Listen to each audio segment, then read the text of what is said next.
하나님께서 저희들에게 주신 말씀의 제목은요, 광야 레슨 네 번째 이야기입니다. 믿음의 눈으로 보기라는 제목으로 함께 말씀을 나누기를 원합니다. 자, 다음에 그림을 보시고요. 이 그림이 아니고 조각상이 누구의 작품일까요? 미켈란젤로. 모파사? 역시 우리 이승혜 집사님이 지혜가 좀 많으십니다. 미켈란젤로의 작품이죠, 그죠? 미켈란젤로의 피에타라는 작품입니다. 이 피에타는요, 예술의 그 주제 중에 하나예요. 주제 중에 하나인데 이탈리아로 자비를 베푸소서 그런 뜻입니다. 십자가에서 내려진 예수를 성모 마리아가 안고 슬퍼하는 그런 모습을 피에타라고 이렇게 이야기를 합니다. 자, 그렇다면 이 미켈란젤로의 또 다른 걸작품이 또 하나 더 있는데요. 뭘까요? 천지창조. 천지창조. 조각품 중에. 자, 보여드릴게요. 너무 좀 리얼해서 제가 중요 부분을 가렸습니다. 이름이 뭐죠? 데비드상 아닙니다. 이 다비드상은요, 무려 높이가 몇 미터냐면 5m나 됩니다. 제가 2m니까, 2m가 아니죠. 1m 80이니까 거의 3배? 그죠? 그 정도 크기죠. 굉장히 큽니다. 그리고 무게가 6톤에 달한다고 그래요. 대형 작품이죠. 이 다비드상을 만들 때 일화가 있습니다. 일화가 있는데 그 이야기를 잠깐 드리려고 하는데요. 이 피에타를 완성하고 나서 이 미켈란젤로가 큰 명성을 얻습니다. 그래서 성당 부벽에 다윗을 조각해 달라는 부탁을 이렇게 받게 됩니다. 이때 이제 그 미켈란젤로가 피렌체 성당 앞에 방치되어 있는 거대한 대리석을 발견하는데요. 이 돌은 굉장히 거칠고 볼품없고 심지어는 금까지 나 있는 그런 돌덩이였습니다. 그래서 많은 조각가들이 그 돌을 보고도 외면했던 그런 돌인데 이 미켈란젤로가 그 돌을 선택합니다. 미켈란젤로는요, 그 돌을 한참 동안 바라보면서 이렇게 얘기를 했습니다. 나는 그 돌 속에 있는 천사를 보았다. 그리고 그를 자유롭게 해줄 때까지 이 조각하는 것을 멈추지 않겠다. 이렇게 얘기를 했습니다. 사람들은 굉장히 의아해했습니다. 저렇게 볼품없는 돌에서 뭘 하겠다는 거지라고 생각했습니다. 그러나 그는 그 대리석을 작업실로 옮기고 끌과 망치를 통해서 조각하기 시작합니다. 그리고 오랜 시간의 술 끝에 바로 세계적인 걸작품이 저 다비드상이 탄생했다는 것이죠. 사람들이 볼 때는요, 쓸데없어 보였습니다. 거칠었습니다. 볼품 없었습니다. 그러나 미켈란젤로는 그 안에 들어있는 천사를 보았다는 것이죠. 그가 본 것은 현실이 아니었습니다. 가능성이었고요. 조각가인 그 미켈란젤로는 그 가능성을 현실로 만들어내는 믿음의 작업을 한 것이라는 것이죠. 오늘도 보시면요, 현실이 아니라 가능성을 믿음의 눈으로 보는 사람들의 이야기와 그리고 그렇지 않은 사람들의 이야기를 오늘 본문을 통해서 살펴보면서 그 은혜들을 함께 한번 나눠보기를 원하는데요. 오늘 본문은 제가 앞에도 했지만 원래는 1장에서 24절을 하려다가 너무 길어서 25절에서 33절까지만 읽었는데요. 사실은 1절과 24절도 중요한 내용들이 있기 때문에 함께 살펴보며 나누겠습니다. 자, 먼저 1절 한번 읽어볼까요? 같이 읽겠습니다. 시작! 여호와께서 모세에게 말씀하여 이르시되 사람을 보내어 내가 이스라엘 자손에게 주는 가나안 땅을 정탐하게 하되 그들의 조상의 가문 각 지파 중에서 지인관 된 자 한 사람을 보내라 이렇게 얘기합니다. 자, 보시면 본문에 누가 가나안 땅을 정탐하라고 말씀하고 계시죠? 누가 말씀하고 계세요? 그렇죠. 여호와께서 그렇게 하라고 말씀하고 있습니다. 그런데 신명기도 똑같은 말씀이 나오는데요. 똑같은 내용의 말씀이 나오는데 신명기를 보면 조금 달라요. 한번 보실까요? 같이 읽겠습니다. 시작. 너희가 다 내 앞으로 나와 말하기를 우리가 사람을 우리보다 먼저 보내어 우리를 위하여 그 땅을 정탐하고 어느 길로 올라가야 할 것과 어느 성읍으로 들어가야 할 것을 우리에게 알리게 하기에 너희가 다 내라는 게 모세 앞으로 나왔다는 너희는 백성들이고요. 그죠? 말하기를 이렇게 되어 있습니다. 그죠? 자, 뭐냐면 이 앞에 신명기 22장 1장 22절의 앞에 내용을 보면 모세가 가나안 땅을 앞에 두고 백성들 앞에서 이야기를 해요. 나의 조상 하나님께서 우리에게 주시겠다는 그 약속의 땅에 우리가 올라가자. 그리고 차지하자. 두려워하지 말라. 주저하지 말라. 죄송합니다. 이렇게 이야기하니까 이 22절 말씀이 나온 거예요. 백성들이 그럼 우리가 먼저 땅을 정탐하자 이렇게 제안했다는 거예요. 자, 그러면 민수기에서는 하나님께서 명령하신 내용이고요. 신명기에서는 백성들이 정탐을 제안한 후에 모세가 허락하는 이야기로 시작하고 있다는 것이죠. 왜 이런 차이가 있을까요? 이런 차이에 대한 의미는 우리가 어떻게 할 수 있냐면 왜 하나님께서 그러면 백성들의 정탐을 허락하셨을까라는 그 질문 속에서 답을 찾을 수 있다는 것입니다. 그 차이를 하나님께서 약속한 땅이기에 가서 차지하기만 하면 되잖아요. 그죠? 그런데 왜 이런 정탐을 하나님께서 허락하셨냐는 거예요. 자, 18절 한번 보겠습니다. 같이 읽겠습니다.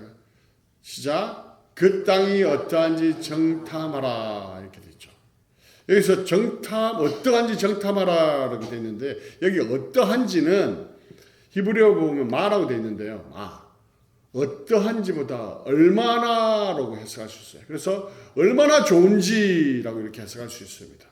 그러니까 그 땅이 얼마나 좋은지 확인하라는 그런 뜻이라는 것이죠. 저 하나님께서 가나안 땅을 정탐할 이유로 허락하신 이유는 정탐할 것을 허락하신 이유는 뭐냐면 너희에게 약속한 이 땅이 너희에게 얼마나 살기 좋은 것인지 미리 보여주기 위해서였다는 것입니다. 그것은 백성들의 그 정탐 요구와 하나님의 의도와 딱 맞아 떨어졌던 것이죠. 하나님께서 약속한 땅인 그 가나안 땅이 얼마나 살기가 좋은지 미리 보여주는 이유가 뭘까요?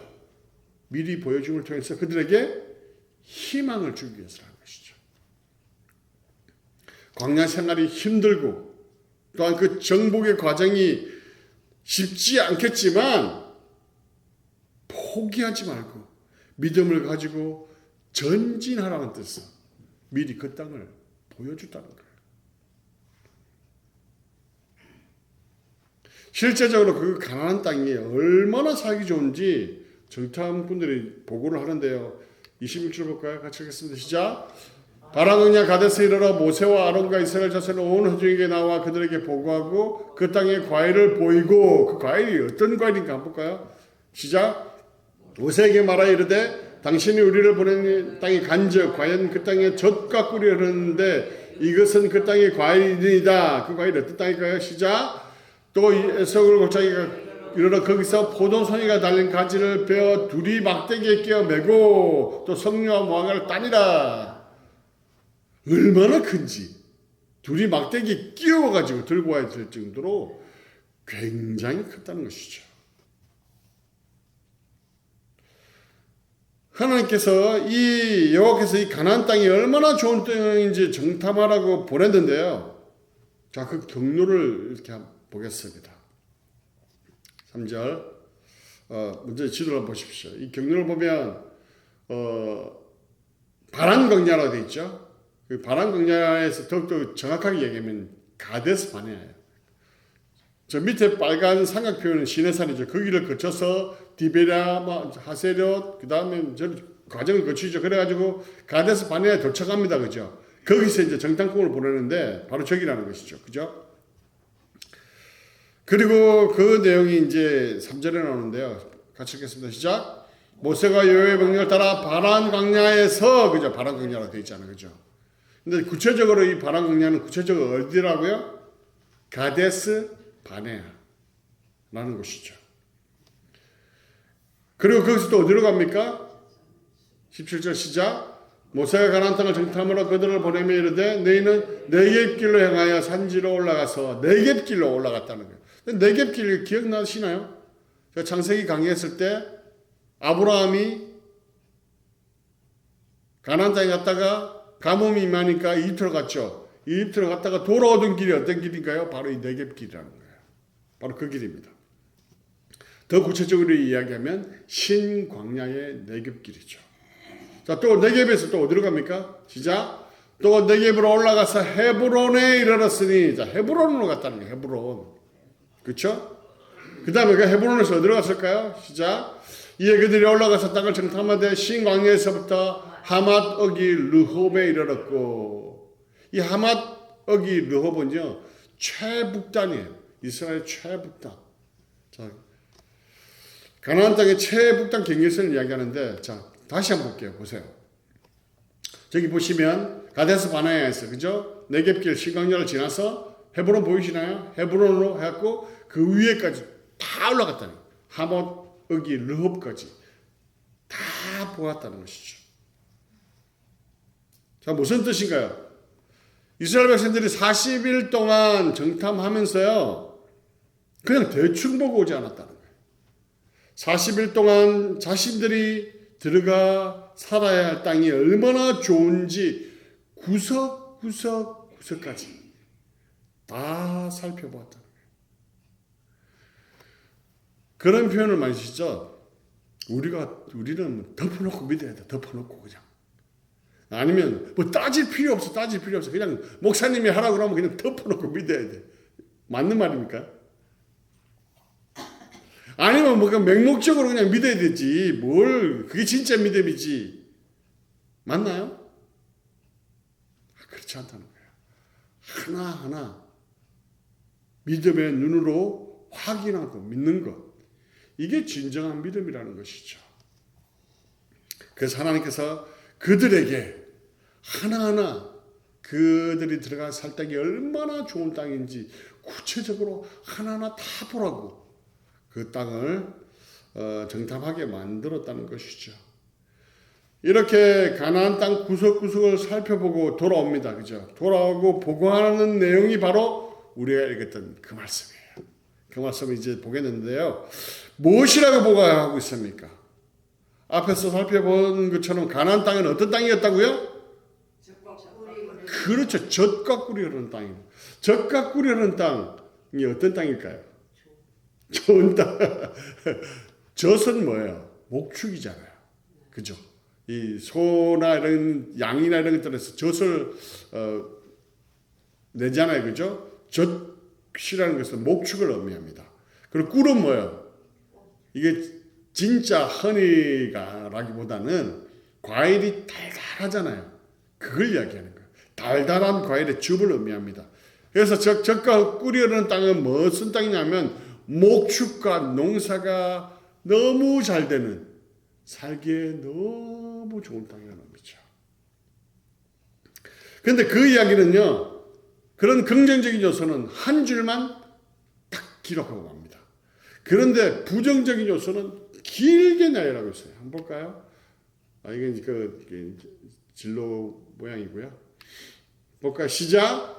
그러나 그 땅 거비는 강하고 성읍은 견고하고 힘이 클 뿐만 아니라 거기서 아낙 자손을 보았으며 또 한 절 더 아말렉은 남방 땅에 거주하고 헷인과 여부스인과 아모리인은 산지에 거주하고 가나안인은 해변가 요단가에 거주하더이다.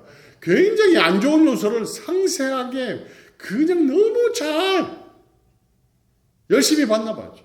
그죠? 그렇게 표현하고 있다는 거예요. 가나안 땅 구석구석에 거하는 그 거주민들은 굉장히 강하고 성읍도 견고하고 매우 크고 거인 족속이고 아낙 족속이다. 아낙 족속 특별히 손이 6개라고 그래요. 손가락이 6개. 키는 2m 50, 저보다 한 2배 돼요. 손도 6개고 손가락도. 그런 거인족들이 사는 곳이라고 이야기하고 있다는 것이죠. 강한 민족들이 표준하고 있다는 것입니다. 이 보고는요, 그런데 사실 현실적인 이야기입니다. 객관적인 정보를 이야기하고 있습니다. 이 보고에 대해서요, 12정탐꾼 모두 다 이견이 없습니다. 그 정보에 대해서는. 전혀 현실을 부정하거나 회피하지 않았다는 것이죠. 그러나 중요한 것은 그것에 대한 반응이 같았을까요? 달랐을까요? 달랐다는 거예요. 달랐다는 거. 이 보고를 들은 백성들이 어떻게 반응합니까? 30절 같이 읽겠습니다. 시작. 갈렙이 왜 갈렙이 조용하게 했을까요? 시끄러웠으니까. 소동하고 난리였겠죠. 이 보고를 듣고 좌절하고 그냥 심지어 울기도 하고 막 어떡하나 이거 어떡해 이거 이제 이거 이런 한 명만은 그랬겠습니까? 모든 사람이 난리였겠죠. 그래서 갈렙은 조용하게 합니다. 그리고 한 말이 뭐죠? 시작.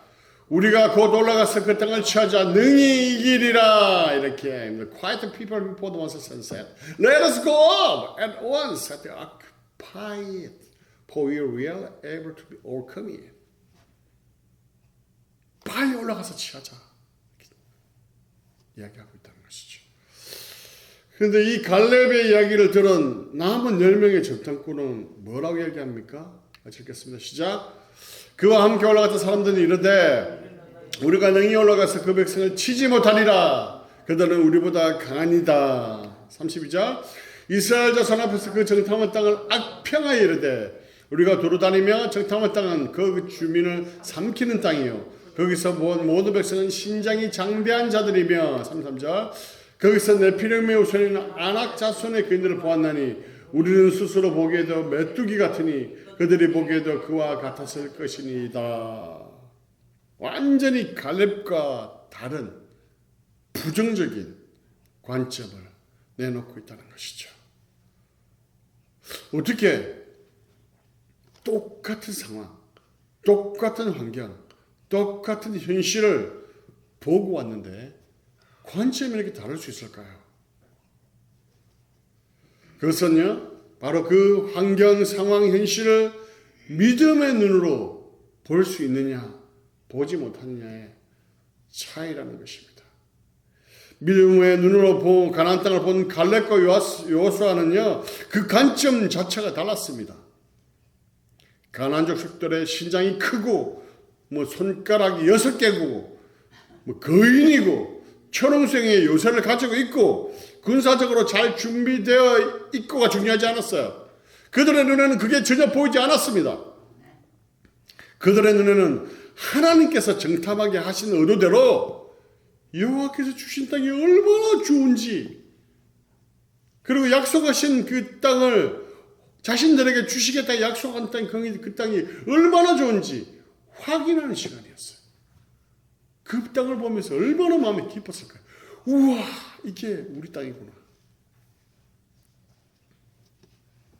그렇기 때문에 30절을 보면 갈렙은 이렇게 외칩니다. 우리가 가자, 빨리 가자, 곧 올라가서 그 땅을 취하자. 우리가 능히 이기리라. 이게 그냥 헛소리일까요? 그냥 호언장담이고 그냥 자기만의 생각일까요? 그게 아니라는 것이죠. 용기 백배에서 그 믿음 가운데 믿음의 눈으로 그 땅을 보고 선포하고 있다는 것이죠. 왜 그렇습니까? 그 땅이 어떤 땅인가요? 여호와께서 줄곧 말씀하신 그 땅이죠. 약속하신 그 땅이죠. 이스라엘의 최종 목적지이고 또한 출애굽의 목적인 그 땅이었다는 거예요.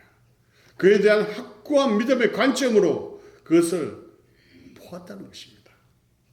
그렇기 때문에 두려움이 없고 담대하고 용기로 충만했다는 거예요. 이걸 오늘날 이야기를 조금 각색해 볼까요? 법원에서 저 아파트가 당신의 땅입니다 라고 결정문을 딱 줬어요. 그런데 이제 집에 들어가고 이제 살라고 딱 들어갔는데 조폭들이 와서 살고 있네. 자, 어떻게 해야 될까요? 무서워서 그냥 포기하시나요? 똑같은 거죠, 그렇죠? 그걸 가지고 경찰을 데려가면 어떻게 되겠습니까? 다 쫓아낼 거 아니에요. 조폭을 왜 필요해요? 무서워요. 필요가 없잖아요. 이해가 잘 안 되시나 본데 어쨌든 그렇습니다. 무서워할 필요 없다는 걸 제가 말씀드린 거예요. 그죠? 이미 내 땅으로 이미 등기가 돼 있고 법원에서 허락을 한 건데 뭐가 두려울까요? 그 모양하고 똑같다는 것이죠. 그런데 이 나머지 10명은요 부정적인 관점을 쏟아냅니다. 그 현실의 문제를요 믿음의 눈으로 보지 못하고 있기 때문에 그렇습니다. 그렇기 때문에 그 현실의 문제에 압도당하게 되고요. 그 현실의 문제에 압도당하면 누가 보이지 않게 될까요? 하나님이 보이지 않게 돼요. 하나님이. 자, 조금 전에 읽었던 말씀 보십시오. 우리가 함께 올라가서 이르되 능히 올라가서도 그 백성을 치지 못하리라. 그들이 우리보다 더 강하다. 또 그 땅을 악평합니다. 그리고 그들의 신장이 크다 이야기합니다.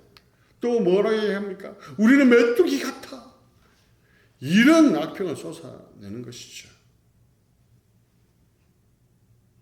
적과 꾸려는 그 약속의 땅이 너희들 땅이라는 그 확신을 가지기 위해서 정탐을 보냈는데 그것을 확인하는 것이 아니고 오히려 그 현실의 문제에 매몰되어서 압도당해서 두려워하고 자신감의 바닥을 치게 됐다는 것이죠.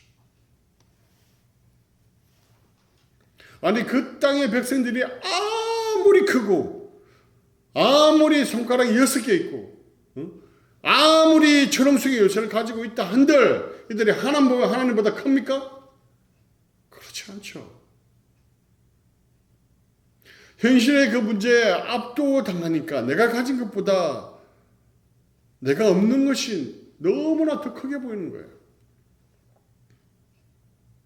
현실의 문제에 압도당하니까 하나님이 보이지 않는 것입니다. 그러니까 두려워지는 것이죠. 이렇게 현실의 문제에 압도당하니 가나안 땅을 젖과 꿀이 흐르는 땅이라고 했다가 뭐라고 이야기합니까? 그들이 어떻게 했다고요? 거민을 삼키는 땅이라고 악평하고 있다는 것이죠. 심지어는 자신들을 뭐라고요? 메뚜기 같다고 이야기하고 있어요. 메뚜기 같다고. 현재의 문제를 우리가 믿음의 눈으로 보는 것에 실패할 때요. 그 현재의 문제는 우리를 압도하게 됩니다. 하나님을 보지 못하게 한다는 것이죠. 하나님의 약속을 잊어버리게 합니다. 그리고 두려워하게 하고요. 자신감을 잃게 하고요. 결국 하나님의 뜻에 순종하지 못하게 한다는 것이죠. 제가 목회자로 살아오면서 수많은 광야의 시간을 지나왔습니다. 그 가운데서도 정말 그 광야의 시간들을 잘 넘어올 수 있었던 이유는 뭐냐면요. 이런 현실의 문제에 직면할 때마다 습관처럼 하는 게 있습니다. 과거에 하나님께서 이럴 때 어떻게 하셨지? 어떻게 이끌어 나가셨지? 어떻게 해결해 주셨지? 어떻게 도와주셨지? 그것을 깊이 묵상합니다. 그리고 그렇게 기도합니다. 하나님, 이런 상황이 있을 때 하나님 이렇게 도와주시지 않았습니까? 지금도 이런 상황이 있습니다. 하나님, 도와주십시오. 그렇게 하실 줄 믿습니다. 그리고 그 미래를 바라보고 나아갈 수 있었다는 것이죠. 결론의 말씀을 드릴게요. 이 가나안 땅은요, 하나님께서 이스라엘 백성에게 아브라함 때부터 약속해왔던 땅입니다. 기억하시죠? 내가 내게 지시한 땅으로 가라. 큰 민족을 이루게 하겠다. 그 땅을 내게 주겠다. 말씀하셨잖아요. 이것을 믿음의 눈으로 볼 수 있도록 하나님께서 가나안 땅을 정탐하게 하셨는데요. 갈렙과 요수아는 그 땅을 믿음의 눈으로 보았습니다. 그래서 어서 그 땅을 찾아러 가자고 용기 백배해서 외쳤습니다. 그러나 믿음의 눈으로 그 땅을 보지 못한 10명의 정탐꾼은요. 그 땅에 사는 거인족들과 초롱성이와 그들의 군사력을 보고 두려워했습니다. 낙담했습니다. 그리고 자신들을 스스로 메뚜기라고 비하했다는 것이죠. 사랑하는 여러분이 오늘 살아가는 우리도 마찬가지입니다. 우리에게 닥쳐진 그 문제와 그 현실을 믿음의 눈으로 보지 못한다면 우리 현실과 그 큰 문제들 앞에 두려워하고 낙담하게 될 것입니다. 그리고 우리의 믿음의 그 경주를 포기하게 될 것입니다. 그렇게 광야 같은 이 세상 속에서 우리는 믿음의 눈을 여는, 믿음의 눈으로 보는 그 훈련을 해야 한다는 것이죠. 말씀을 통해서, 말씀을 묵상하면서 그 말씀 가운데 하나님께 주신 약속을 붙잡고 그 말씀들을 믿음의 눈으로 보는 훈련들을 지속해 나가야 한다는 것이죠. 미켈란젤로가 그 보잘것없고 그 가치 없어 보이는 대리석을 그 믿음의 눈으로 보고 엄청난 작품인 다비드상을 만들었던 것처럼 광야를 살아가는 우리에게도 이러한 믿음의 눈이 필요하다는 것입니다. 옆에 분에게 말씀해 주십시오. 믿음의 눈을 여세요. 말씀해 주세요. 옆에 분들에게 믿음의 눈을 여세요. 믿음의 눈으로 당신의 문제를 보세요.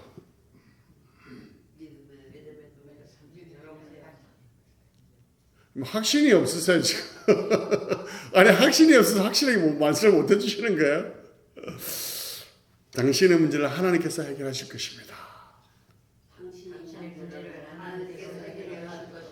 아멘이십니까? 네.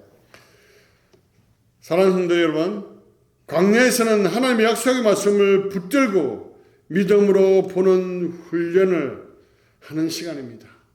그 믿음의 눈으로 문제를 보시는 가운데 늘 승리하시는, 그래서 하나님께서 약속하신 그 땅까지 포기하지 않고 전진하시는 여러분 되시기를 주님의 이름으로 간절히 축원합니다.